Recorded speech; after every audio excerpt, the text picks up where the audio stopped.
Good evening. Waterloo Regional Police have put out a plea to the public after they say stray bullets hit a vehicle near the boardwalk in Kitchener-Waterloo. At 2 in the afternoon on Saturday, police believe that a large caliber rifle was shot into the air somewhere in the rural area behind the shopping plaza. The rounds then landing a significant distance away. Police say there are no known injuries and that they did not receive any other complaints of gunshots. Officials are asking anyone who may have information to call Waterloo Regional Police or Crime Stoppers. Well, Waterloo Regional Police have released a video with the warning saying not to try this. Have a look. The video shows an e-scooter on the expressway weaving in and out of traffic. Ontario's e-scooter rules limit these devices to 24 kilometers per hour and prohibit them on controlled access highways. At high speeds, riders have little to no time to react, police say, reminding people that e-scooters are not toys and that one wrong move could have devastating consequences. Well, a Toronto police officer is recovering in hospital after being shot this morning during an attempted robbery by a 27-year-old man who was out on bail, while also being wanted on warrants by Waterloo Regional Police. CTV's Janice Golding reports. Evidence markers litter the area where a Toronto police officer was shot overnight while trying to make an arrest. The person that they encountered was carrying a firearm, and when confronted by police, he allegedly used it to shoot one of our officers. At 20 after 3 this morning, police responded to a robbery call near Shooter and Sherbourne. 2 people, one wielding a knife, allegedly assaulted a man on an e-bike before one suspect took off on the bicycle. Officers tried to stop the suspect, but he kept moving. Eventually, however, he would abandon the e-bike at Bloor and Sherbourne. A brief foot chase ensued, officers eventually catching up to the suspect here outside a fire hall, and that's when he allegedly pulled a gun. I'm so proud of each and every one of our officers who came to the aid of their colleague today, applying a tourniquet to try and stop the bleeding. The young officer was rushed to hospital with a gunshot wound in the thigh. Here we go again. I'm at St. Mike's Hospital with a police officer who's been shot out there trying to do their job. The Toronto Police Association described how traumatizing incidents like this are for police, noting just months ago, Emergency Task Force Officer Mark Pinizotto was slain executing a search warrant in our city. It's not good. That's happened. It's going to happen even more. I don't know who is giving all these guns to the kids. That is totally new for me. I mean, like, at least in Canada, like, you don't expect something like this to happen. They need to clamp down on, make it harder on crime, and the judges too have to take blame. While area residents expressed their concerns, the mayor laid the blame on a porous border. We need to get those illegal American guns out of the streets. Okay? It should not be on the street because 80–90% of those guns that I use are illegally imported. While police took aim at a faulty criminal justice system. My understanding is the suspect was out on conditions for previous weapons offenses, and he was also wanted on 2 separate warrants in the jurisdictions of Peel and Waterloo. These were in relation to firearms offenses. Chief Myron Demke taking to social media today to say, I have been raising concerns about repeat violent offenders for some time. There must be stronger accountability and meaningful deterrence for those who repeatedly engage in serious violence and put the public and the officers working to protect them at risk.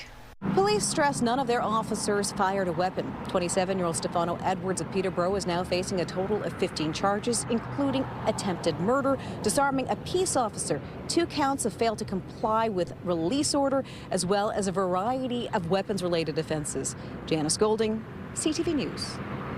Well, Premier Ford also commenting on the justice in bail system today while in Guelph for an unrelated visit. He was asked by reporters about Medhani Johans, a high-risk offender with a history of violence and sexual assault who was recently denied bail in Guelph.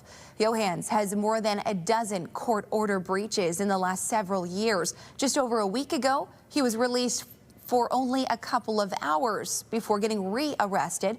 Ford called for mandatory sentencing and says some judges should be more tough. We're building thousands and thousands of more spaces in these jails, more jail cells, but no more bleeding heart judges. You're letting someone out in your community that I think you said had sexual offenses and all sorts of other stuff. You're going to jail. You're going to jail for 5 to 10 years, and we solve the problem. Stop letting these criminals out to terrorize neighborhoods, to terrorize the good people of Guelph. Ford is renewing his call on the federal government to overhaul the criminal code to keep repeat offenders in custody. And the reason that the Premier was in Guelph today was to unveil the framework for what he is calling Ontario's data centre playbook. It outlines policies around the types of projects the province is willing to consider approving. The announcement comes as the province faces an influx of interest, while at the same time, many municipalities are hitting the brakes. CTV's Alexandra Hollick explains. This 230,000 square foot facility in Guelph stores some of Ontarians' most important information. From driver's licenses to health cards to time served in the province's prison system, the data lives here, and the provincial government plans to keep it that way. We want to have sovereign data. We don't want to rely on President Trump getting his paws all over it. With the sound of computer servers whirring in the background, Premier Doug Ford unveiled his government's data center playbook Thursday. It outlines how the province will tackle new data center projects, sticking to 3 pillars: advance economic development, protect data security and digital sovereignty, and invest in communities and earn public confidence. But public confidence is where critics say the framework falls short. Concerns over potential environmental impacts of AI data centers have some municipalities pressing pause or moving to ban the facilities altogether. I find it, I guess, hypocritical. You can't say I don't want it in my backyard, but by the way, we're going to use all that power and all the information and the data centers to run my community. Ford taking a jab at those against the facilities, calling them misinformed. Do your due diligence, do your research.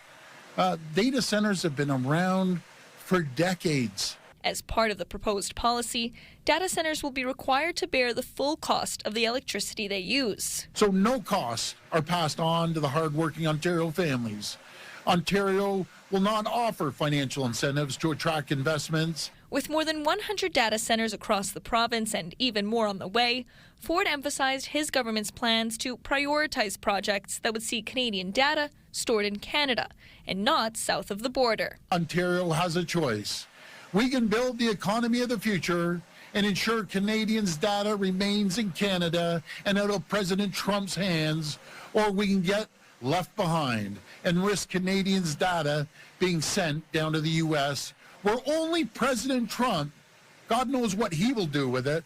I don't trust that guy as far as I can throw him. Members of the public have the next 30 days to give their input on the province's playbook. The final version will be released in tandem with Ontario's AI industrial strategy this fall. Alexandra Hollick, CTV News, Guelph. After an EF0 tornado hit the city of Woodstock Saturday, citizens have come forward upset over the lack of warning. This funnel cloud was spotted from the downtown, followed by flooded streets full of canoes and many downed trees. Environment Canada telling CTV News that weaker tornadoes are harder to detect because they don't present as well as long-lived defined supercells. Now, at least one citizen has come forward asking the city to implement their own warning system, asking council tonight to look into how feasible it would be to install an outdoor tornado and emergency warning siren system. I've been having a tough time with this one as well, because I think we would get our information from Weather Canada, and if they didn't send us a warning initially, it's kind of hard to determine who's going to. Well, members of Woodstock Council did debate the matter and ultimately agreed to ask staff to research new ways to notify their residents of not just tornadoes, but any extreme weather or emergency events. It's unknown when a staff report will be available. Well, it's a problem that's increasingly common and increasingly sophisticated. Scammers are doing their research, posing as legitimate organizations, putting in extensive time and effort in hopes of a payout, no matter how small the target. CTV's Krista Simpson has this story involving the Wellesley Apple Butter and Cheese Festival. Every year on the last Saturday of September, crowds flock to Wellesley for the Apple Butter and Cheese Festival. So when an email was sent to Silver Creek Nursery inviting the business to apply to be a vendor this year, they said yes and were sent a form that appeared to match the one on the event website. The form was identical, other than there was a price discrepancy on the form. And then so when we inquired about that, they basically told us there was just two different rates depending on what type of vendor category you fall under. So it seemed legit. But when they went to pay to secure a vendor spot. So basically then we sent payment because everything kind of seemed legitimate, and luckily the bank caught it. Turns out the email was one of a couple scams that have been targeting potential festival vendors. Some invited businesses to apply for a vendor booth. Others said approved vendors need to pay $248 for insurance that will be refunded later. Both emails are scams. We're a community-based event that's completely run by volunteers, and it's just very frustrating that we have to deal with stuff like this. Now organizers worry about what could happen on festival day if there's someone out there that thinks they purchased a vendor spot in this scam. They're going to show up and we're not going to have room for them. Nor have they paid to be a vendor at our festival. Festival organizers say the difficult thing is there's not much they could do to stop these scams other than make people aware that they're happening.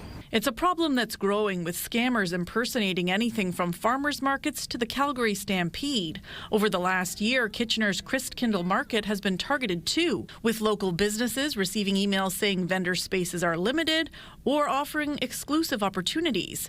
Organizers there say if a communication seems questionable, don't hesitate to reach out to the city directly. Anyone who's putting on an event is not going to be upset with somebody doing their due diligence, so slow down.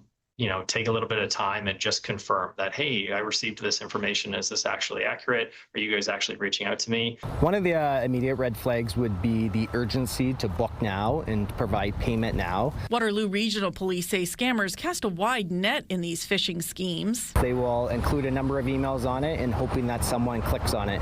It may be one individual, it may be 10 individuals, but fraudsters are looking for quick payment, and they will then move on to the next scam. And while a couple $100 may not seem like much, Zach Muma says it would still be a blow for some businesses. For a small business, that's a chunk of money, and it hurts if they would have actually lost it. Krista Simpson, CTV News, Wellesley. Coming up, lock it or lose it. Yeah, that is it. Well, I'm arrested. Still to come on CTV News, Spencer Turcotte shows us the newest tech behind bike security, but why some say it's not enough. Plus, taking a look at our satellite radar, nice dry conditions out there. A little bit of cloud cover, however, you can see. It's a cooler evening as well. It's just 18 here in KW, 7 in Barrie, 16 in Goderich and in Mount Forest. And to the extreme southwest of the province, it is 22 degrees right now. Stay with us. We'll be right back.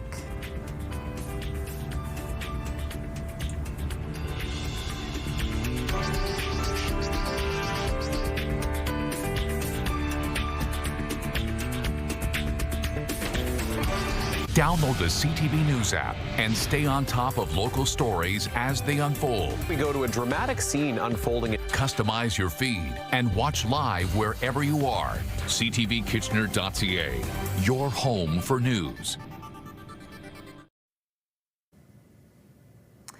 Well, welcome back. We are going to take a look now at what Spencer Turcotte has for us. For cyclists, getting to your destination is only half the battle. You also need somewhere safe to leave your bike when you get there. The city of Waterloo believes they have a new safe solution for that. But as Spencer Turcotte explains, not everyone agrees. When you're not riding, you need a place to lock up your wheels. So you can scan our QR code that is on the locker. Then you would come in, get the deposit. For the lockers, you'll get a key. Some form of bike lockers have existed in Waterloo for around 12 years, but demand has grown and the city has introduced rent secure bike parking. Prior to installing these lockers, we had a wait list. Now there are 14 secure bike parking spots across the city. They require a 4-month minimum rental at $15 per month plus a $30 security deposit. It could be an office worker, it could be someone who doesn't have secure bike parking at their home. The need for security is clear. Waterloo Regional Police data indicates more than 5,400 bikes were reported stolen in the region between 2019 and 2024. Only 432 were recovered. Success rates have improved, though, thanks to Project 529, a digital bicycle registration and recovery system designed to stop bike theft. I think that's it. Yeah, that is it. I'm arrested. Retired Vancouver police officer Rob Brunt, who helped the Waterloo Regional Police Service with their adoption of Project 529, says these secure bike parking spaces may not be the most secure. The thief comes in with a, he's riding a $50 bike, and he's going to come in and exchange it for, steal another bike, leave his $50 bike and take somebody's $200, $300, $2,000, $4,000, $10,000 bike. Brunt says it's easy enough to do when someone has the right tools to break in, and compares it to a kid in a candy shop with many bikes in one place. Even easier to pull off with a bike cage compared to the individual lockers. Still, he's seen the most success when bikes are supervised. You go to the mall, there's a bike valet. You bring your bicycle and you check it in with ID, and they check that bike with you, so you're not walking in with a $10 bike and leaving with a $10,000 bike. Either way, Brunt appreciates cities like Waterloo for providing places to park your bike, but finding new ways to keep it there is a constant battle. Spencer Turcotte, CTV News. Well, quite the racket was made in Cambridge today at Civic Square, showcasing a variety of sports which all have one thing in common. And as CTV's Colton Weens tells us, it was a smash hit. A range of racket recreation in Cambridge, Civic Square taken over by pickleball, squash, table tennis, badminton, and tennis. Come out to participate in recreation and sport. And what a better way than a number of the racket sports that we actually have in town as well. Instructors and even Waterloo Region's only pro pickleball team on hand to help people learn how the sports work and how they can sign up. Great exposure for not only pickleball and Grand River Rapids, but it's a great exposure to all racket sports. It's a great idea, all the sports together. Pickleball's the rage, but yeah, people have to keep active, so that's why we're here. Everyone seems to really enjoy the racket sport. It's for every population group, from young all the way up to seniors. Our camp is doing badminton and just having fun doing trying all different sports. Which one do you like the best? Probably tennis. Just because I feel like it's funner and you get to experience a lot, and it just has more running, and I feel like it's kind of fun. And while all the sports have their differences, they do say they're smashing it when it comes to signups, and many of them actually need more space in the city to support their sports. We could use far more facilities, yes. So fortunately, Cambridge will be opening their recreational centers shortly, which will offer pickleball. 1,500 members registered with our club. We train kids aged from 5. Even we have students who are 65 years old. For people in Cambridge, if they want to play badminton, they have to either go to school-based clubs, which are very less. Now that pickleball is more popular, we have to have equal share of courts, and then they can come to professional courts like ours. Each sport seeing growth and wanting more places to play, but getting out and doing any of them is what they all want to see. You can play all these sports for a lifetime, and that's what you want to do. Colton Weens, CTV News, Cambridge. Still to come on CTV News, merch and memories. The Kitchener Rangers have finally been able to restock the shelves with Memorial Cup merchandise, but it won't last long. Don't put your hat and sunscreen away. Tomorrow is going to be just as beautiful as today was. I'll have details on how long we can expect the sun to stick around coming up. Stay with us. When you see it happen, send it to CTV News. Text 10400. From your screen to ours. Text 10400.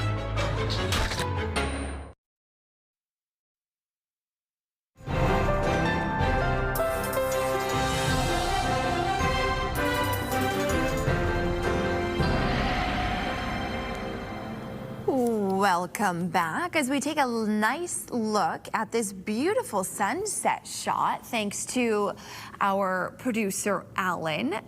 This is from South Kitchener this evening. Some beautiful colors in the sky, and we have a nice stretch of weather, at least I think for the little bit, but I'm going to leave that up to Ashley Bacon, who has your long range forecast.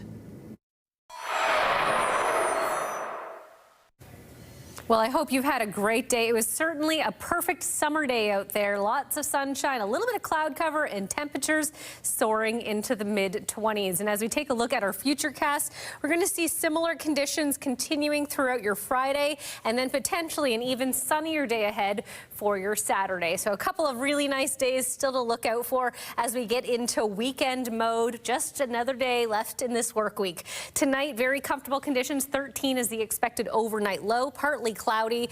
We could see a little bit of a breeze, but overall not expecting much of a wind. Now tomorrow, temperatures expected to rise back up to 25 degrees. Not as humid though tomorrow. We are only expecting a humidex value around 27 and a UV index of 7. So that's also a little lower than today, but it doesn't mean you're out of the woods. You definitely want to be sun safe even at a UV index of 7.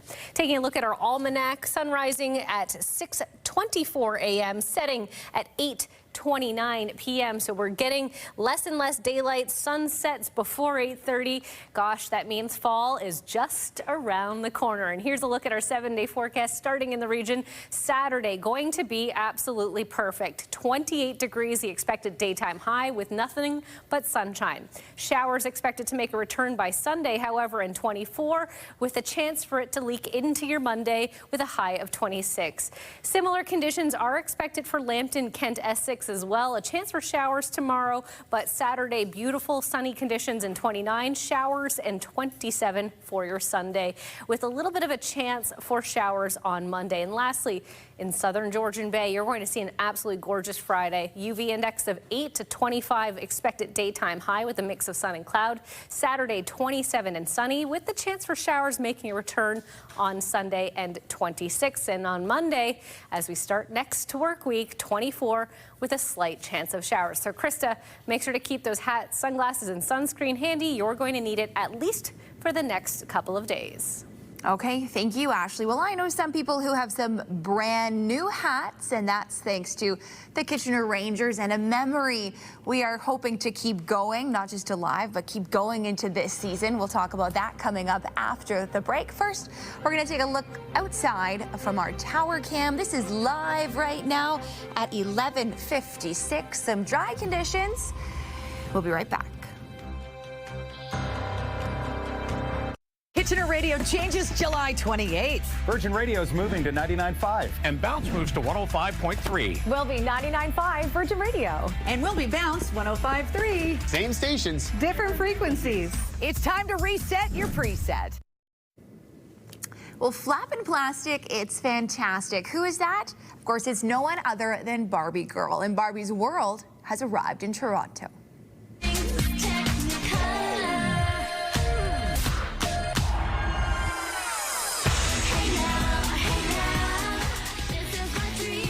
So fun and colorful. A pop-up Barbie-themed cafe has opened up in the Big TO. The Malibu Barbie Cafe will be open until November 1st. In addition to the cafe, there is also a roller rink. Guests can make a $1 donation to use the roller rink, with proceeds going to the charity called Girls Inc. So fun. Well, finally for us tonight, better late than never for the Kitchener Rangers.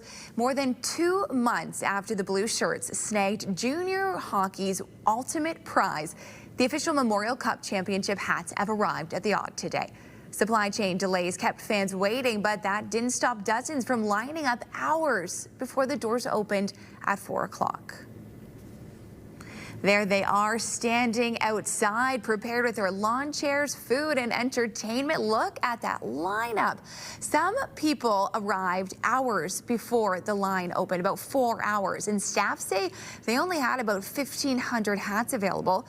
Those are the most popular items. Rather, there was lots of merchandise available, but 1,500 hats, which were the most popular merchandise, were available. Look at those super fans. Good for them. It was quite an accomplishment, obviously, to win the Memorial Cup Congratulations to them, and we hope to see that happen again this year. All right. Thank you so much for joining us tonight. It has been a great evening to have with you. We'll see you again. Have a good night.